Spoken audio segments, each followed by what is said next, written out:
So I think that leads into a related question. Why is a CFUG important in 2019? Well, I think the ColdFusion user group's tremendously important. Sorry about that. No, go ahead. Because it helps. The first thing is it helps to show that this technology is still relevant in 2019. It helps to provide a sense of community to other developers. It's also a great forum to learn other tips and techniques. And we found that it's also really good to show out there to prospective companies that might be trying to make the decision, do we keep ColdFusion in, as part of our technology stack or bring it in? And wow.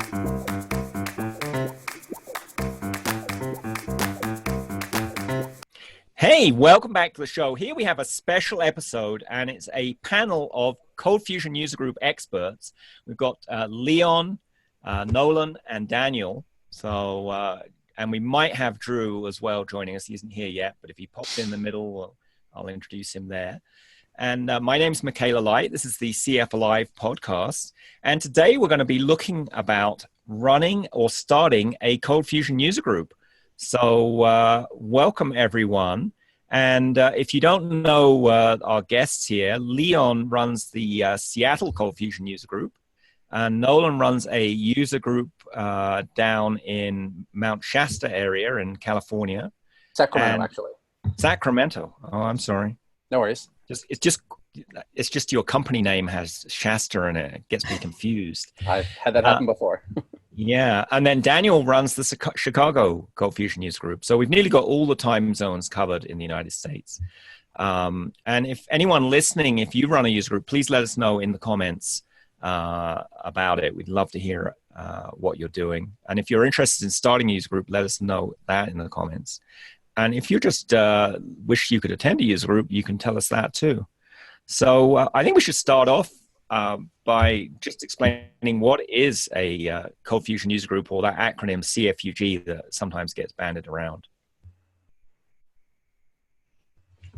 So, from my opinion, a ColdFusion user group is a community of people that all have a common interest in ColdFusion and are interested in sharing their knowledge about ColdFusion, about learning about opportunities, and additional information in that area. Also supporting technologies for ColdFusion. What he said. Yep, it's also a way for people just to get together and network a little bit and see who's out there and learn about other cool new things, maybe not just ColdFusion, but anything in the web world. Exactly. So it might also be about database or CSS or other things that ColdFusion developers are into. Yep, JavaScript, front ends a little bit. Yeah, anything that you can sort of integrate with ColdFusion. We recently did a presentation on integrating Twilio to do, to build a conversion tracking application for marketing efforts. So yeah, pretty much anything that, would kind of fit into, ColdFusion, we tried covering in our user group.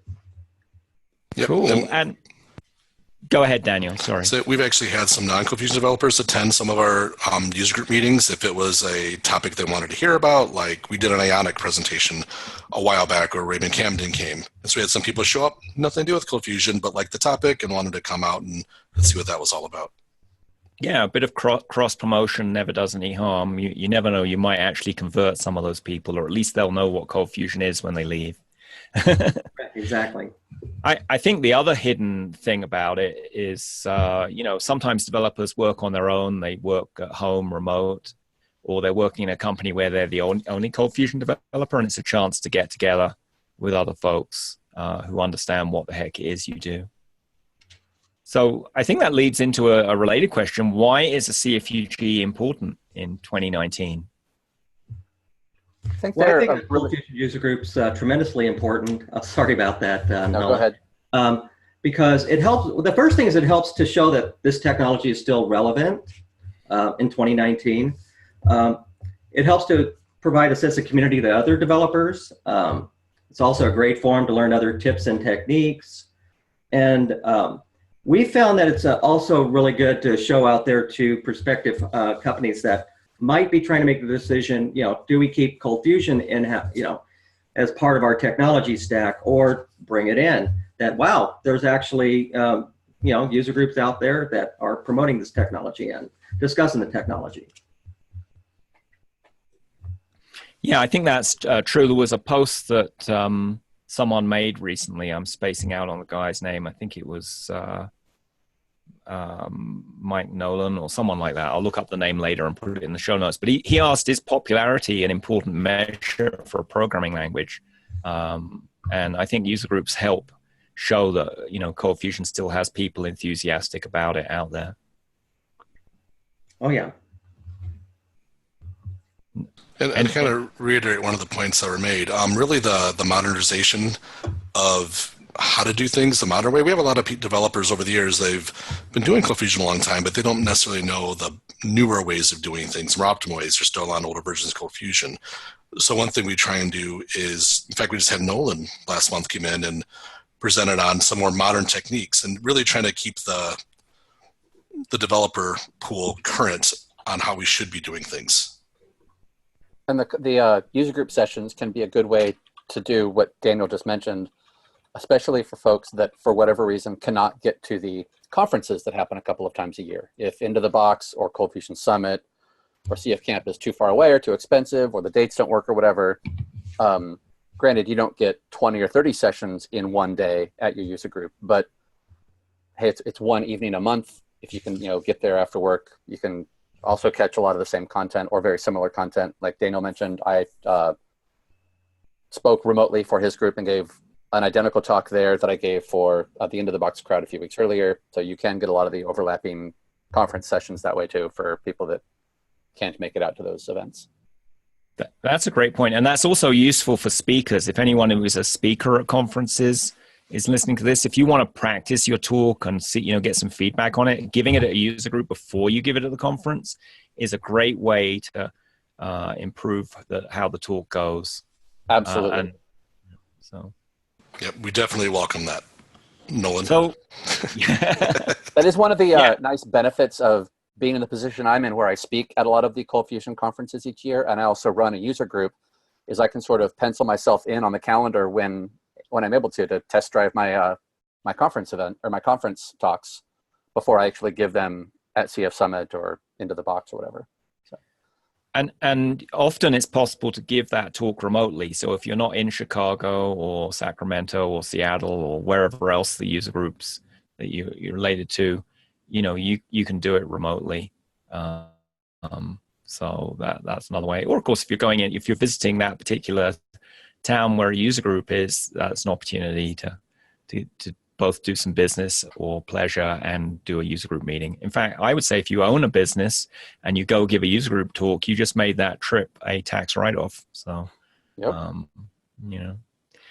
So user groups are really important. If someone's listening is thinking of starting a user group, let's talk a bit about that, because we had some interest in the CF Alive Inner Circle group from several people who wanted to start one but weren't quite sure how to go about it. So we've got seasoned experts here who've had their user group for, I think, at least 10 years in some cases, many years anyway. So what should you do if you want to start a user group?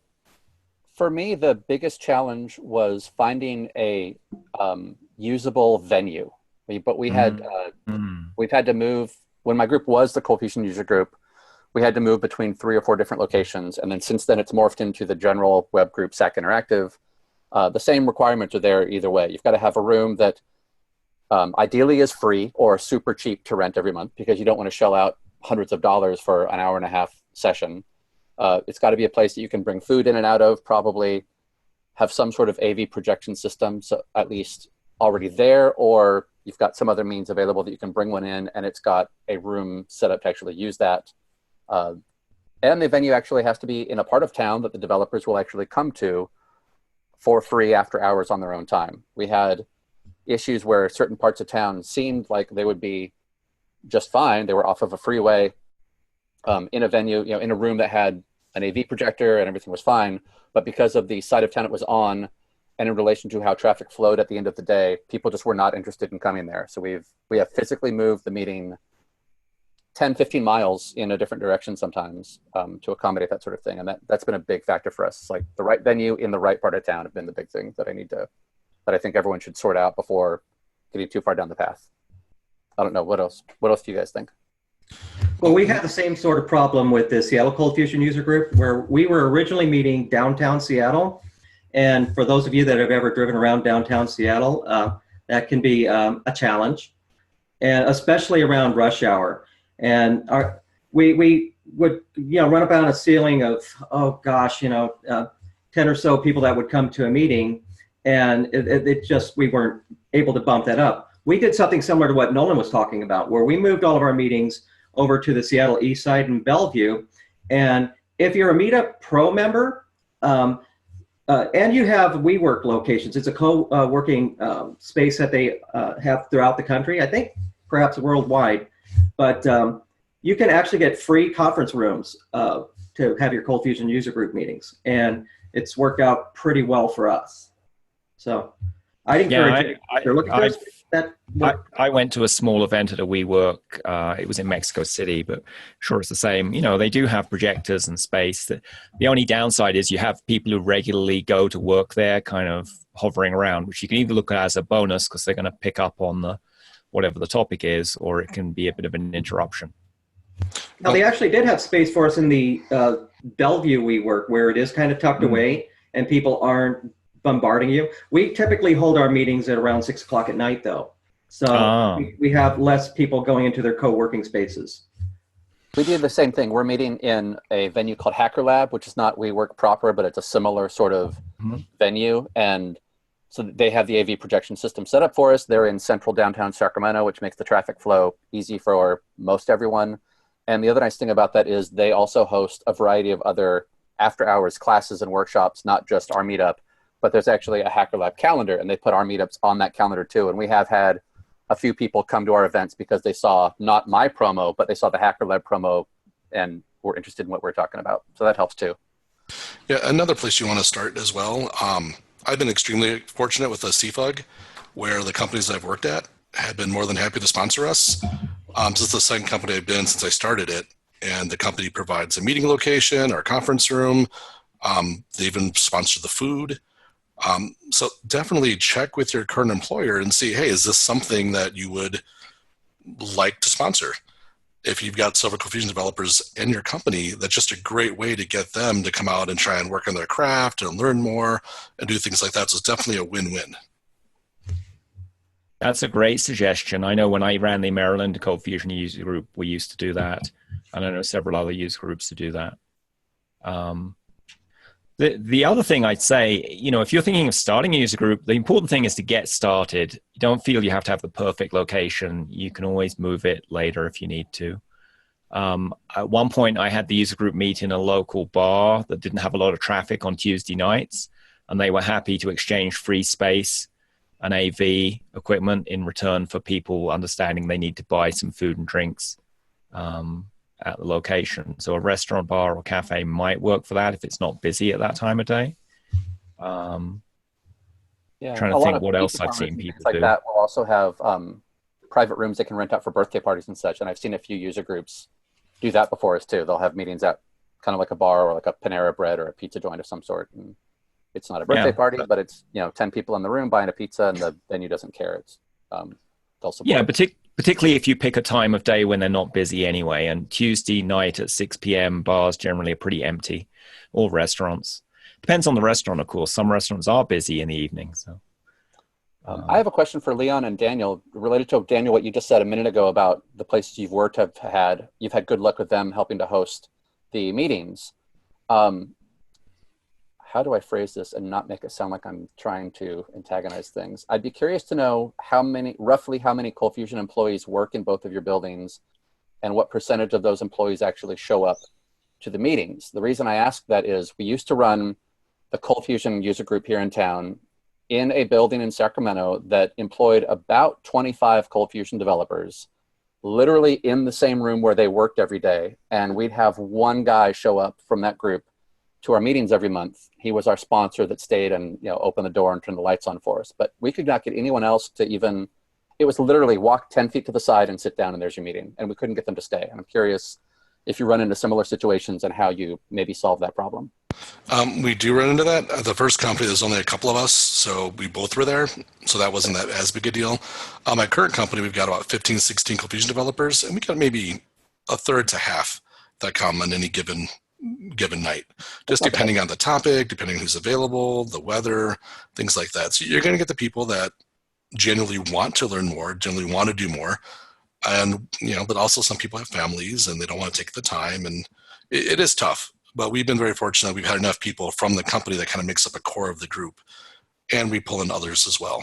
But all I can do is keep encouraging them, have topics they're interested in, and hopefully they will want to show up. You mentioned you have like a third to a half. Is it usually the same third to half that shows up, or does it vary still even among that group? Over the years, it changes. Early on, some people that showed up early on don't show up as much anymore. So as we hire on newer developers tend to be a little more excited and enthused about things. And also depends on older developers, younger developers, if they got families, they have lives outside of work, things like that. Okay, thank you. Now, so in my case, it depends on whether we're talking about, my Seattle ColdFusion user group or my Boeing ColdFusion community of practice. So we typically hold our Boeing ColdFusion community practices around 11 o'clock Pacific. And we currently have about 260 members, of which we get probably 35 at any given time come and join. But we kind of have a captive audience with people at work that it's like, work or an hour-long session on ColdFusion. And so that works pretty good. Now, with the Seattle ColdFusion user group, we typically run into getting the same people attending each time. I'll tell you what gave us a big bump was when Alicia and Kishore came up and did the Adobe ColdFusion breakfast a couple months ago. We ended up getting a whole bunch of new people attending our meetings for the very first time because they were introduced to our user group at that breakfast, and it was a big help. We run into similar challenges as you were talking about, Nolan, where we get lulls and it ends up being just the same people, and then you have other challenges, which I think we're going to talk about a little later with speakers and things like that. All right, thank you. I mean, we'll talk more about promotion later on. I think one thing that might help is just engaging the people, and for a start asking, well, what topics would you be interested in, and giving them a little poll, and when people feel engaged and part of the group, they're more likely to attend. The other thing is just, if they're employees in your company, just ask them, hey, what would it take for you to want to attend this? And you might find out something you can change. Maybe you can't, Well, one thing we try and do is at least once a year kind of go to the group and say, what would you like to learn about? And then based on some of that, we'll reach out to different presenters. Another thing we do in every one of our meetings is have a time towards the end where it's open forum, open Q&A. Hey, you've got a problem you're working on. You want somebody here that can help you, just ask. And so even though they might come for the presentation because maybe they're interested, maybe they're not, but they're also there for the networking and, hey, I need help. You're here in person. Tell me what I can do. And we've done that several times with people. Yeah, we do the same thing where at the end of each of our meetings, we'll go and we'll say, do you need help with something that you're working on? And we'll have them pull up on screen where they might be stuck, and we'll try to get them through that right at the meeting. And we found that that's a pretty popular portion of each one of these, because it gives them actual a real reason to show up. Like, hey, I can get this problem solved too. That's free consulting. Great thing. Yeah. I'm interested when I had a user group, I give out little paper sticker name badges that people would handwrite their name on. Do any of you do that? Or I just found a lot of developers are kind of shy, and just seeing what someone else's name is seems to help them interact. No, I think that's something that we need to do more of in my user group. Now, one thing we do is we do an around the room at each of our user group meetings, and we do introductions and your name, company, how long have you been using ColdFusion, and what are you hoping to get out of the user group? But I think that that's a great point, to do name tags so that after the introductions are done and you're 30 minutes in, it's like, oh, what was this new person's name? So, Right. yeah. Yeah, we did name badges early on, and then we kind of got away from that over time. Just same people are showing up. But we do, anytime somebody new comes, we do go around the room, introduce yourself, how long have you used ColdFusion? We also ask what's a favorite feature of ColdFusion. In fact, I'm still waiting for Nolan's reply from last month on that. But just trying to get them feeling part of the group, that, hey, we're all developers, we're all in this together. Cool. So also when you start a user group, what are your thoughts on, how often to meet, or what day of the week, or what time of day? You kind of talked a bit about that, Leon, earlier. You have one that meets at 11 a.m. in work hours and one that meets after hours. But curious what like Wednesday, middle of the week. Like Wednesdays. Yeah, it's far enough away from Mondays. Forget Monday or Friday, because you have people either coming off the weekend or going to the weekend. We get a lot of folks that have things going on Thursdays, but yeah, Wednesday seems to be kind of a sweet spot on that. And we typically hold our meetings. We started at 6, but that first half hour is for networking, and we provide pizza and refreshments. So people that are just coming in from work, they're hungry, and it's like they don't have to make a decision. Well, but I'm not going to get to eat if I come to the user group meeting. And so, we start that at 6 o'clock, go for a half hour, and then we jump into the regular meeting, where at that point we start broadcasting on Zoom for our other attendees. So that seems to work pretty good for us. Yep. We started out on Wednesdays for a lot of years, and then just with the group kind of voted to switch to Thursdays. But we do 6:30 to 8. And then again, we provide food as well. So they can kind of come in, sign up, grab some pizza or whatever, and then be there for the presentation. We were doing every month, and then that got to be a little difficult. People were busy, presenters. So we just recently switched to every other month to try and space it out a little bit more. And that was partly from feedback from the group on how often they wanted to meet. We do third Wednesdays of the month, and I try to be consistent and do it every month except for December, because it's too close to the holidays, and occasionally the Thanksgiving date lines up, and that's too close as well. So we always take December off. We sometimes take November off, but I try to be consistent and have a meeting third Wednesday of the month every month, just to be consistent and get people out. I found that moving the day around, sometimes Tuesday, sometimes Wednesday, and so on, or switching the weeks from second Wednesday to third Wednesday, those kind of things affected attendance. To be fair, leaving it on the same day also affects attendance. There are some people that just always have a standing obligation Wednesday nights, or third Wednesday of the month, they're always at some other event that it just happens to be that night. And so we did a similar thing too, and polled people at some point and said, what nights work for you, which nights do not. And then I think myself and the then co-managers had just picked what seemed like a reasonable option among the feedback we had, and we've stuck with it since then. Yep, consistency is definitely key. Having the same time every month. We do the same thing, second Thursday of the month. Yeah, I agree with that. Making sure that you have it at the same same date, time each month. And then also along that line is to make sure that you have a backup presentation ready in case your main presenter bails. That never happens. Because you don't want to go at the last moment say, our meeting's canceled. And then it's like, well, geez, I scheduled this time to show up, and now they're not going to have the meeting. So consistency is really important.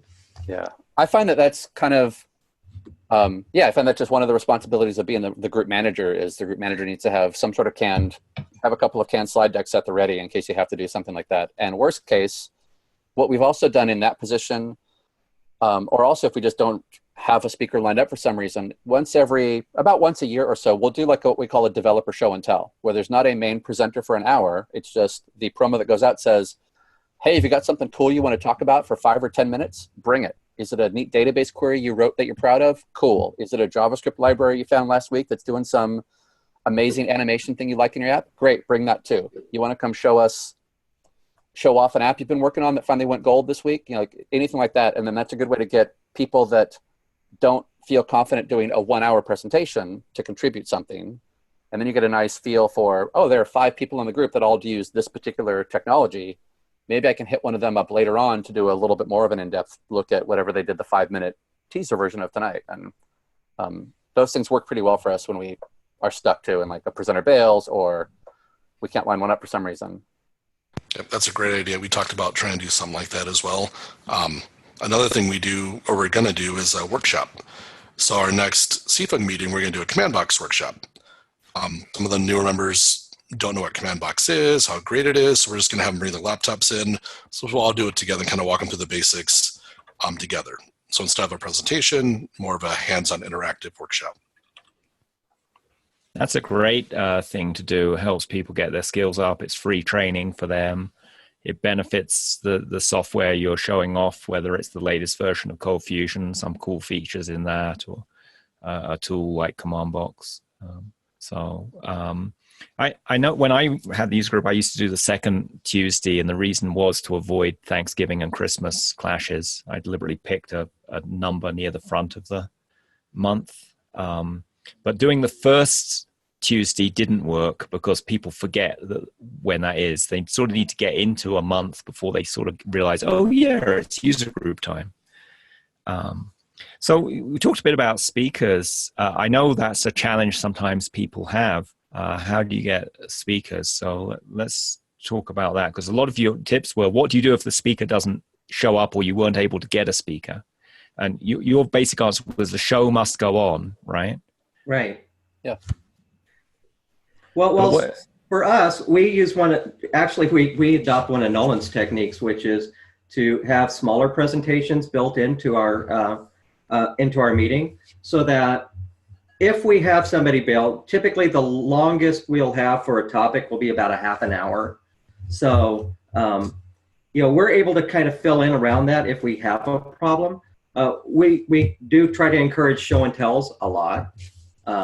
So that can help. And then other just smaller topics of interest that have some relevance to ColdFusion, or just something else that's interesting that they might have seen technology-wise or whatever else, or even Seattle-wise for that matter in our area. And one thing we haven't done, we've talked about doing, is just finding a presentation out there that's already recorded and just watch it as a group. And then if that's something we want to talk about, what do they explain different areas of it? I certainly prefer a presenter that's more interactive, but that's another thing. Just watch someone else's presentation or a slide deck or whichever and talk through it. We haven't done that before at my group. I'm not sure if of the other groups, but I'm in the spot where we have a co-manager, and his skill set and mine overlap some, but he deals with a lot of technology very in depth that I don't deal with very in depth, and vice versa. So between the two of us, usually we'll trade a couple of messages out and say, any ideas for a speaker next month? And if we have people that can come and present, we line them up as much as possible, because that's just a win-win all the way around. But we are a couple of times a year in the spot where we don't have a speaker that can do the June meeting or July meeting. And he and I will just sort of rock, paper, scissors it out and say, okay, why don't you speak in June and I'll speak in July, and we'll go from there. And between the two of us, we can find something. Another thing is to ask speakers from various ColdFusion conferences. Often if you email or message them on Twitter, they'll be happy to talk user group. They may not have even realized it was an option. So just message a bunch of them. You're sure to get some of them who'll say yes. Yeah, well, in fact, that worked out pretty well for us, where William Frankhauser, he's our co-organizer for the Seattle ColdFusion user group. And he just reached out to Charlie Earhart to see if he would provide a presentation on Fusion Reactor. And he was more than happy to oblige, and did a great job presenting to us last month. Just ask. Yeah, the worst they're going to say is no. And I've never been in a spot where a presenter has flat out said no without a legitimate reason, like I just cannot do that particular date. That's usually the problem, is I can't be in Sacramento that day. And then you just move on down the list and ask somebody else. And then also keep asking, yeah. Well, to go along with that, don't limit yourself just to the ColdFusion conferences. Again, we try to make our user groups a little more inclusive. Maybe there's a database topic. Go check out a database conference and find a speaker from there and have them present. You don't have to limit yourself to just ColdFusion. Yeah, I had good luck getting the Microsoft evangelist to talk about SQL Server's latest version. A lot of companies will pay their, evangelists or speakers to come present at a user group and even sponsor pizza or whatever. So, also the third-party vendors for ColdFusion, like Integral and Ortis and Foundio. They're usually pretty keen to get the word out about their products. And as long as it's informational and not turns into a sales pitch, that can work good. We're fortunate in that Blue River, the folks that make Mira CMS, are here in Sacramento as well. They're literally right down the street from me. And they've come and given a demo of the latest version of Mira a couple of times for my group in the past too, and that works really well. They don't have to drive very far or fly in from somewhere. It's really easy to coordinate. So if you happen to have a Foundio or fusion reactor type company nearby that can give a demo of their product, that's a real easy way to fill a session. Another thing we've had really good luck with is the local tech recruiters. Often the tech recruiters will like to come and give an in-depth talk about what the job market is like in your town. And they'll tell you, here's what we're looking for in resumes right now. Here's which companies local to you are hiring. Here's which ones to avoid, things of that nature. And the other nice thing about the tech recruiters is they often want to sponsor the meetings and provide pizza and drinks and things of that nature because it gives them more opportunities to pass out business cards and do more networking with people. So we talked to a couple of the tech recruiting outfits here in Sacramento, and that's usually a good meeting for like right after the holidays. January, nobody really wants to put together a presentation. They're still a little bit fried from the holidays. The tech recruiter guys, though, are raring to go and get their 2019 or 2020 plan going, and they'll come and happily speak. And it's not a technical talk, but we usually have a really good turnout for those. A pretty decent sized crowd will come figure out what the job trends are like right now.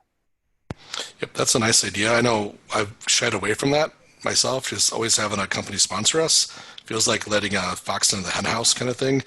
So I don't want to overly encourage a recruiter to come in and try but if you don't have that kind of situation, that's a great idea. Also, mentioning reach out to others, I've had my DBA in the company speak about SQL. People, other tech people, doesn't have to be ColdFusion, have them come in and do a presentation if they'd like. I love these presentations. I think that's a great idea, Daniel. Yeah, and they might be people in your company, or they might be just people on Facebook or LinkedIn, or someone you see who makes a really good comment in a group or whatever. Again, if you don't ask, you can't hear yes, and if you hear no, that's okay. Maybe they'll come back later and be okay doing it. And generally speaking, when I've asked people, they're usually flattered that they're being asked. So, though sometimes I have found with new speakers, they need some encouragement or help to want to do it. So that's part of the process of, getting new people to speak at the user group. One of the other things I did, I had my own company was sponsoring this group. I would encourage, the ColdFusion developers who worked at the company to, give a talk or give a short talk to help improve their presentation skills. So that's another thought. It's usually pretty terrifying first time someone gives a talk. So making it easy for them and low risk is one thing we do that tries to help encourage. Sorry, Michaela, I think I talked over go ahead. Your sentence there. One thing we do sometimes to try to help with that is, so our group is sponsored by Adobe. Twice a year, they'll give us a Creative Cloud subscription that we can raffle off as a prize, or I think they don't quote me on this part, but they sometimes have given out like a ColdFusion license as well. And what we'll do, one of the things that used to bother me about running the group is we'd have attendance that was at an average level of, let's say, 5 attendees each month. And on the month that we were doing the free software giveaway, a whole bunch of people that I had not seen all year long would show up and try to win that prize. And I felt like that's not fair to the people that are here all year long learning and contributing, and they've maybe spoken to the group a couple of times. So one thing we've done both to minimize that effect and also encourage people to speak more and contribute more to the group is when we do the raffles, they're weighted. If you show up to one session per year, you get 1 ticket in the raffle. If you show up to 5 sessions in that year, you get 5 tickets in. If you present at one of our talks, you get 7 or 8 tickets in the raffle. So the more you do to get out of your comfort zone and more you do to contribute to the community, the more you're rewarded with opportunities to try and win the prizes. And people seem to feel that's fair, and they seem to enjoy doing it when we've gone down that path. That's a great idea. It is a great idea. Another thing that we do is that, for people that attend, is if you are an active member, and we define that as attending at least a user group meeting in the past 3 months, then we'll go and we'll promote you on the Seattle ColdFusion user group website, with a headshot and bio and links to, resume, Facebook, LinkedIn, Twitter, so that if there's a company or recruiter that might be looking for some talent, there's like, and searching ColdFusion will come up for Seattle ColdFusion. And it seemed to work pretty well. It's just one of the things that we're trying. I do like your idea, Nolan, about the giveaways from Adobe. That's a good way to do that with the more attendance, more tickets. You can also get giveaways from, if you have a vendor or sponsoring, they'll often get, if Microsoft comes, often they'll give away a SQL Server license, or Intra will give away a Fusion Reactor license. So you can often get giveaways, or if you can't get giveaways, at least you can get T-shirts. I've had good luck also contacting the training outfits like lynda.com and places like that will sometimes give you a subscription for 2 months free, 3 months free, and you can give those away as well. And that's of interest to more than just ColdFusion people, but you can use that Lynda subscription for whatever training you want. And again, the worst they're going to say is no, and then you're no worse off than you were before sending that email. Cool. So I think we've kind of moved into how you promote the user group, which is the next thing I want to talk about. What other things do you do to promote apart from, giveaways, and, how do you get people to attend? Well, Meetup, creating a Meetup, having it out there, that kind of helps promote itself for you. People do searches. I've had people find us not knowing who we were, but came up on their Meetup, and so they came. So reaching out to doing a LinkedIn search on ColdFusion developers in the general area, reaching out to them, letting them know, hey, we have this group, love to see you there, those kinds of things. We try as many different, social, platforms as we can. We use Eventbrite, we use Meetup, we use Twitter, Facebook, LinkedIn, and we try to send out multiple notices about upcoming meetings, not just an individual one, but one a couple weeks out, and then one about a week out, and 3 days out, and day before and day of, to try to encourage folks. Another thing that we are thinking about, and I want your guys' thoughts on this, is we're thinking about, trying in July doing a Facebook Live of one of our user group meetings.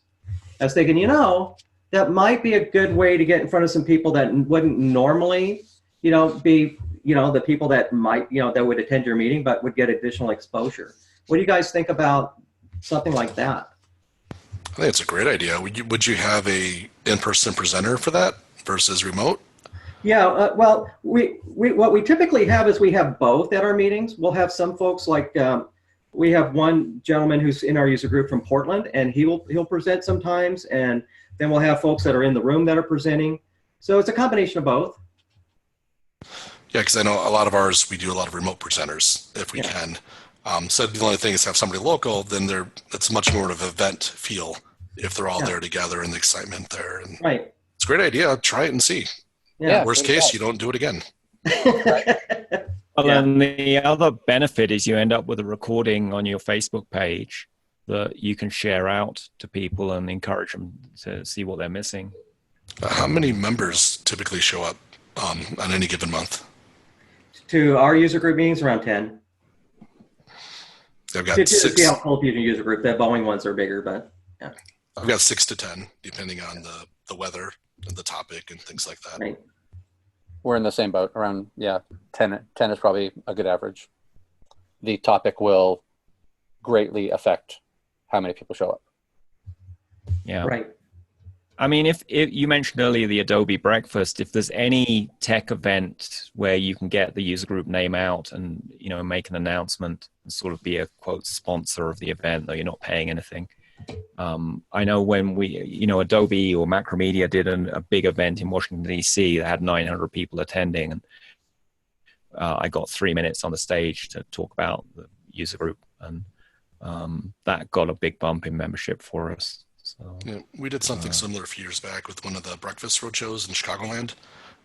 We worked with them and showed up, and they let us kind of give a quick spiel on us, and it was nice. We got more people showing up to the event for them. We helped promote it for them. So it's kind of helping each other out. Also, if you go to CF Summit or Into the Box or any other conference, see if anyone else attending is from your city, or wear a T-shirt that says, Chicago user group or whichever your user group is, and you'll pick up extra people just from that visibility. Yep. One thing I used to do on some of the conferences sorry, I didn't mean to cut you off, but I'd make postcards and leave them on some of the vendor tables saying, hey, we're the Chicagoland CFUG, and if you're in the area, come join, or if you want to present, reach out.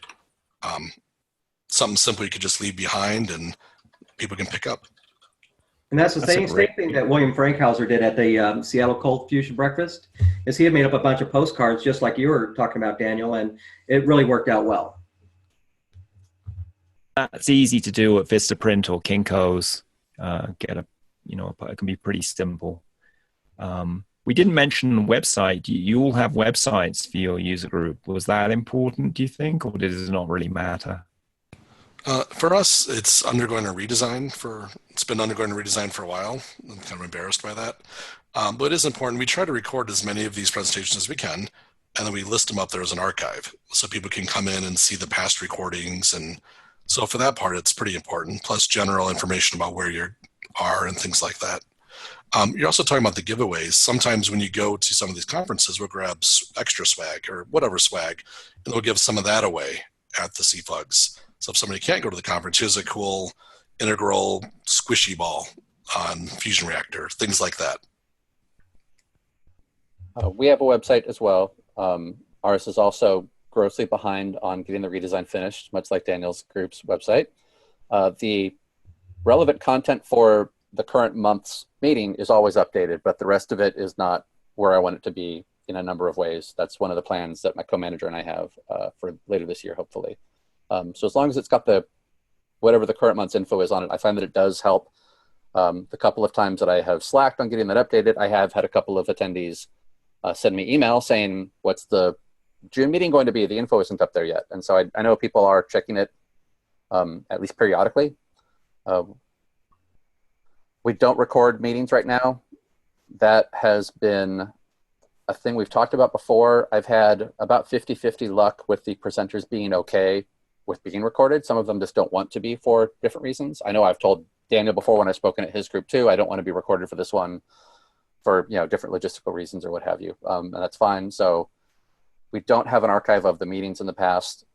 Over the last 2 years or so, our group has organically become more of a local community event. And so we've just started encouraging people, show up in person instead of looking for a link later, and show up and meet fellow developers and ask questions on the group. Everyone here is nice, and come check out Hacker Lab and see what kind of other classes they have. And so we've just kind of gone in that direction a little bit more recently. And I haven't really talked to the co-manager about recording the sessions in quite some time. Maybe I'll shoot him an email about that later just to see if he has any updated thoughts on it. Yeah, we only record the presentation portion. We don't record everything in the meeting. Right, we find our website pretty useful. Users come out and they'll check out when's our next meeting, how to get there. There's a bit of a protocol for attending a meeting at WeWork, and we have that on there. We also post demos of some of the different things that we've done, with code, with tutorials, and then step-by-steps. That's been pretty useful. Then I mentioned earlier, we have bios of our members that are active attendees that want to be on the website. Not everybody wants to be on the website. But, I think that the website is very helpful. That's a great idea about having regular group members have bios and things on the website. We have not done anything of the sort so far, and I'm going to absolutely suggest that to my co-manager soon. Particularly as a reward, like someone was saying, for people who attend, or are active, or have, given us a talk. Members who gave a thing. I also used to take photos of the event and post those on the website. Or I see someone here uses Instagram to promote stuff. I don't know if you promote photos from the event, but I find that helps people imagine what it would be like to go if they've never been before. And people you generally love seeing photos of themselves. So it's a great way to get things shared.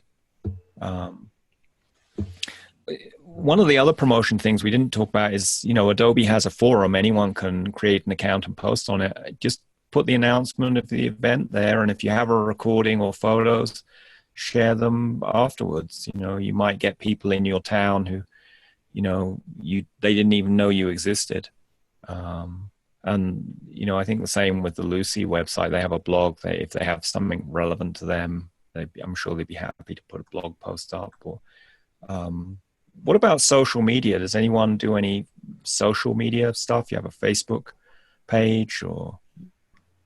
Yeah, we have a Facebook page, a Twitter page. Between William and I, we try to get posts out there rather frequently about upcoming events, or like we had one of our members today just go through his 30 years. He retired after 30 years from the Tukwila Fire Department, suburb of Seattle. And so little things about members or of interest to the group. But yeah, we're posting out on both of those quite heavily. We're starting to use Instagram to promote events, and then just different. We'll use that we use Adobe Spark when we post to Instagram to do that kind of stuff. Pretty cool technology. Have you seen any noticeable, what are your thoughts on doing Instagram? Have you had any? I just started, so we've used that for my company, O'Daniel Designs, and it's worked great for that. We're just starting to use that for the user group, so I don't really have any good metrics on that at the moment. Got it. Okay. But we're looking at just different ways to try to get in front of different audiences who might not have been exposed to our user group or ColdFusion to get some interest, like, oh, well, I might be interested in this. Let's go check it out. Yep. One of the things that I struggle with, I've been doing this for 8 years now, 7 years. I get kind of burned out from time to time. And then these are all great ideas, but it's like, well, I got to do it again. So I find that my level of go-getterism, whatever, ebbs and flows sometimes. And so yeah, we have Facebook, we have Twitter, but yeah, so that is a challenge when you run one of these, and having a strong co-manager helps. Yes, you have to have that. Yeah. I'm in between that right now, and so it's all kind of me doing a lot of it. But just something. Yeah, I think a co-manager or some people in your company who can give their time to assist with, posting photos or videos or whatever. So all you have to do is show up at the group. That's how I used to do my group. But I know not everyone can do that. But if you don't have a co-manager, what can happen if someone gets sick or goes on vacation, the group kind of dies. And I've seen that happen a number of times in the past with the user groups that were successful, and then the person got burnt out or whatever. So having one or more co-managers is a great thing to do, but not required to get the group started. A lot of these things we're talking about here are more advanced techniques, so they're good to do. So let's talk about the vision and member guidelines. I don't know if any of you have a group vision, or you have any guidelines for how members are supposed to behave, or you've ever had to kick members out for being disruptive. Or we've been pretty fortunate that we've never had to kick anyone out. Everyone's pretty professional. We've never had a problem person. So that's great. And we're pretty open. Anyone that's a local web professional or enthusiast, we just want them to come out and learn and interact. Yeah, we've been really fortunate as well. We haven't had people come in and be obnoxious or disrespectful or combative. We've had some times when conversations have gone off the rails, and we'd have to kind of get people back focused to what the topic is. But and there's ways you can handle that. But yeah, we haven't really had the issue with people being combative per se. Yeah, we've had really good luck too. No problems in our particular group. Knock on wood.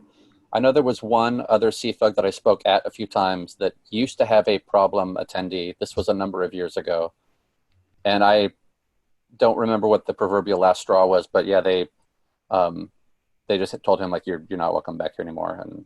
But I've only heard of literally one person in the 10 or 11 years I've been running user groups, and I've been speaking at different groups for about as long. So what would that person do? Say again? What would that person do at these meetings? I'd rather not say on the recording. It was justified in telling them they're not able to come back, though. Yes, it was bad enough. I fully support their decision. Right. I haven't seen problems in person, but I did see problems when we had an email list that sometimes people would spam it or just, turn into a flame war. So that's where our guidelines got started. But I think it's good to have things written down and have a short vision. What's the group for, even if it's only a sentence or two, and maybe have some guidelines. There are some in my book that you're welcome to steal and edit. The CF Life book that has a set of community guidelines. So, but to go along with that, though, you should be prepared if the situation comes up to have to address that. And one thing I would recommend is don't be unilateral with decisions. Try getting consensus building from some of the other members, so that way it doesn't look like one person's dictating anything. It's really a community group. Like you're not king. Right, exactly. Yeah. Well, they say that the best leader leads from behind, right? Wasn't that Sun Tzu or someone said that you kind of gently encourage people in the right direction? So as we're wrapping up here, perhaps you can share why you're proud to use ColdFusion. Daniel, is this where I finally have to tell you my favorite feature of the language? Yes, please. So I run a consulting business. We are south of Shasta. We are a developer consultancy. Often clients will come to me and say, here's an app we'd like built. How do you think we should go about building it? And I try to be as objective as I can about what the problem is we need to solve and what is the most realistic technology stack for solving that problem. And 9 times out of 10, I go with ColdFusion. I just get things done more quickly per line of code out of the box with CFML than I do most other technology stacks. So it gets me productive quickly and in the directions that I need to be productive. It covers all the different bases that I need, and it's good. And so to that extent, I like that it's OO driven. I think in object-oriented terms because of my background in video games and C++. So Daniel, I think my favorite feature is probably the CF component tag. Great. I'll tack on a lot of what Nolan just said. Able to be very productive, able to make, great complicated solutions in a non-complicated way. Now, granted, 20 years ago when I started doing some of this stuff, it wasn't the case. You just kind of learn as you went, but really with a lot of modern changes, there's no reason why you can't build most anything in ColdFusion. And I'm very proud of a lot of things I built over the years and real applications making real money for the companies I work for. So it's very happy and very passionate about ColdFusion. Well, I'm happy to use ColdFusion. I've been now, this is year number 22 that I've been using ColdFusion, and I like ColdFusion, and I use that as my go-to solution for most of my applications because it's integrated, tested, and it just works. My customers can come to me with, some, vision of what they want to get done, and I can say, yep, I can do that.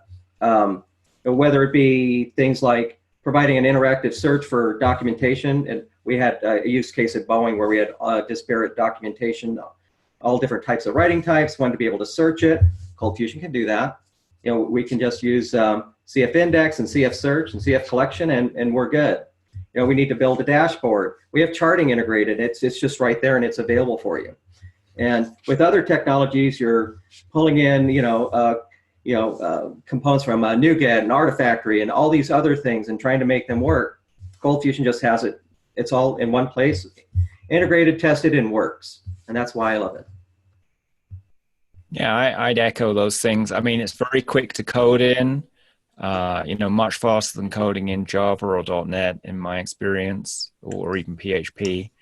Viable. It's pretty thoroughly tested. I was talking to someone at Adobe, said they had 40,000 test cases in their test suite to make sure ColdFusion works good, which kind of blew me away. And, runs fast, secure. And if you have to train someone up on it, it's very quick to learn it. So in fact, there's even a site called Learn CF in a Week knocking around, which I think is fairly true. So great thing. So I wrote a book about making ColdFusion more alive, and I'm curious what you guys think. What would make ColdFusion more alive this year? For me, it'd be more evangelism. I think you're doing a great job, Michaela, on really trying to fire up the community. And I think a lot of us need to just keep going with you and keep posting out there and do some of these things. Go to conferences, help user groups, post on Facebook, just more.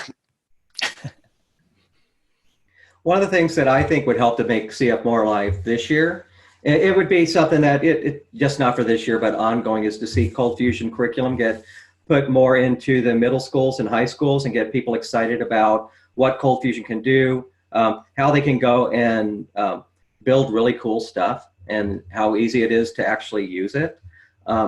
If you were able to go and get that in place, then you start building a talent pool to where larger companies are thinking, okay, well, ColdFusion isn't dead, and it is a technology that we should go and bring in or enhance within our company, which then that would feed excitement with the colleges to want to go and offer more curriculum, because they're going to want to provide people that are capable of filling jobs at companies that are offering ColdFusion. So that's one of the things I've wanted to see for a long time, is more focus of getting people interested early on with this technology. You are muted, Nolan. Sorry. I agree with that. I'd also like to echo what Daniel said, and just more of like what folks like yourself, Michaela, are doing and promoting it more in general. I like that we have fewer ColdFusion conferences happening in 2019 than we did, say, 2 years ago, but the ones that are happening have had pretty noticeable jumps in attendance, which is good. So at the conference level, I think people are doing a lot of good work.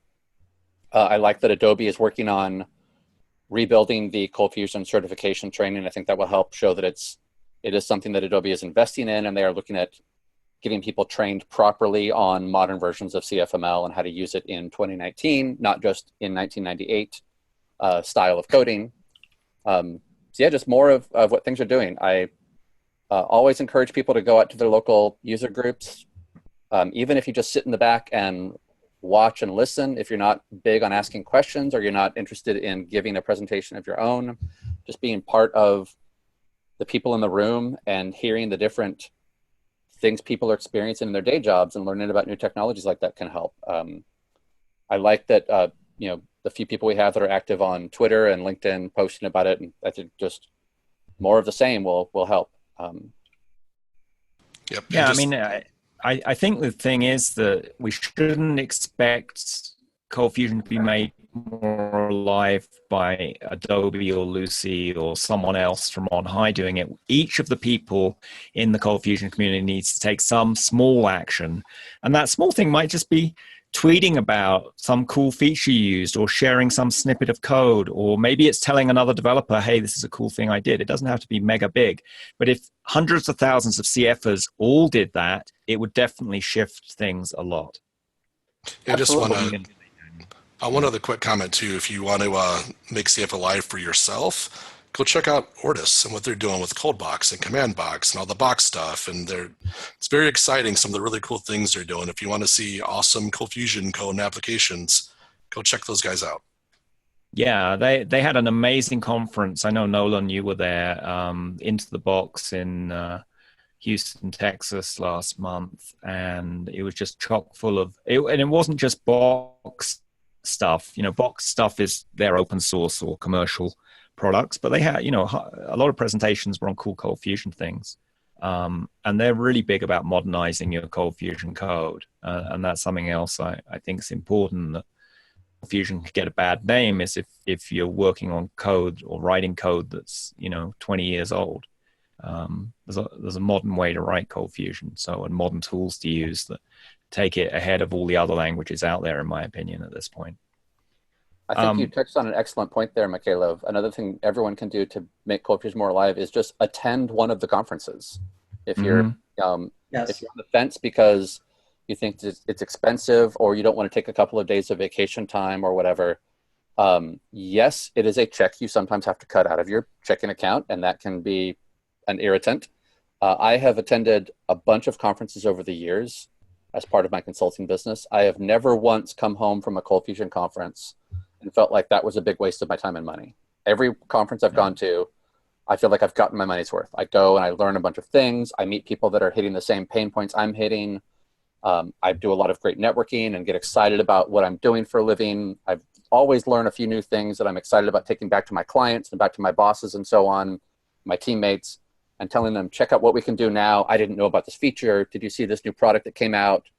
Yeah, I always encourage people, go to a conference. And I know sometimes they seem like they're hard to do. They're not all that hard to do. There are weekend events fairly often. There are conferences that are only on Fridays and Saturdays. You can get to them by taking a half day off work and just fly over and do it. My hope is that the NC DevCon conference will come back soon. That's a great conference. It's a Saturday and Sunday.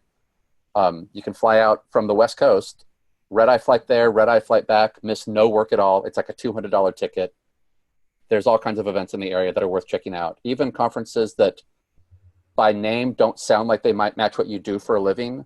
Look at the session list and see if it's worth your time. There is a WordCamp conference here in Sacramento later this summer. By the name, you would think, oh, it's all WordPress stuff. I went last year. It was $30, 30, for 2 days worth of sessions. And I learned so much about search engine optimization, about code linting, about new static site generator tools and things like Gatsby.js. It was well worth the time and money. I think I sat in maybe 2 WordPress sessions in the whole 2 days. So find a conference somewhere that fits your time and your budget and check it out. It's a big way to make CF more alive and to make your own career more alive too. Yep, and to go along with that too, I know Adobe has done developer weeks, and Ortus has also done developer weeks where they're really little mini online conferences where you can go and attend the sessions and interact with the speakers, and definitely encourage you to participate in those things as well. So talking about conferences, what are you looking forward to at the next conference you're going to, whether that's CF Summit or some other one? So I'm looking forward to going to CF Summit this fall. Didn't attend last year. We had things going on, but a couple things that I look forward to when I attend CF Summit is catching up with folks that I've met. I started going to CF Summit back in 2014. What I particularly liked in the 2017 one was the sessions that were on supporting technologies for ColdFusion. So I'm really looking forward to some of those.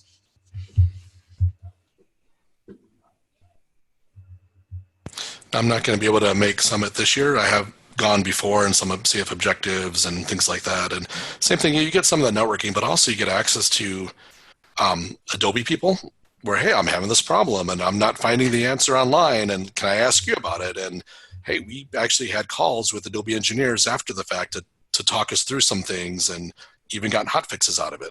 So there's a huge benefit interacting with them there. I love going to Summit. I'm looking forward to the plans Adobe has this year, especially around redoing the ColdFusion certification. Full disclaimer, I'm actually working with Adobe on some of that. So I'm looking forward to seeing them launch these things and help people get certified in ColdFusion again.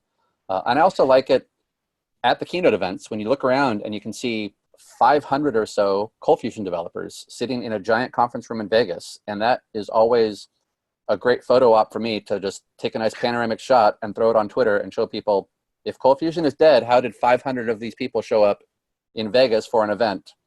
And it gets me excited to see that many people that are taking time out of their schedules and attending such a conference like that. Yeah, I mean, these are all great reasons. I'm planning on launching a new ColdFusion book at CF Summit. It's ColdFusion for CIOs and why they should either buy it or continue using it or come back to it if they moved away. So I'm very excited about that and the chance to talk with people about that topic, because I think a lot of the ways to keep ColdFusion alive is to get the top leadership in a company to be behind it. So anyway, I think it's time to wrap up, but people may want to find you online. So how can people best find you and your user group? Let's go start with Leon and then go to Nolan and Daniel. So you can find the Seattle ColdFusion user group online on the web at seattlecfug.org. You can also find us on Facebook at Seattle ColdFusion user group. On Twitter, we're at Seattle CFUG. So we're pretty easy to find. We're also out there on Meetup. You can find me and my business at southofshasta.com. We're also on Twitter at South of Shasta and on Facebook. You can find my user group, SAC Interactive, at sacinteractive.com. We're also on Twitter at SAC Interactive, and we're also on Facebook. Okay, you can find us online, ccfug.org. Once you're there, if you go to our contact page, we've got links to our Facebook, our Google group, things like that. Also our Meetup. So come on out, say hello. Great. Well, thanks everyone for being part of this user group panel. Lots of great insight and ideas. If anyone listening has any comments, please put them in the and if you're interested in starting a user group, I'm particularly interested in hearing about that. Always happy to help people in that regard. So thanks everyone for being here. Thank you, Michaela. Thanks for having us.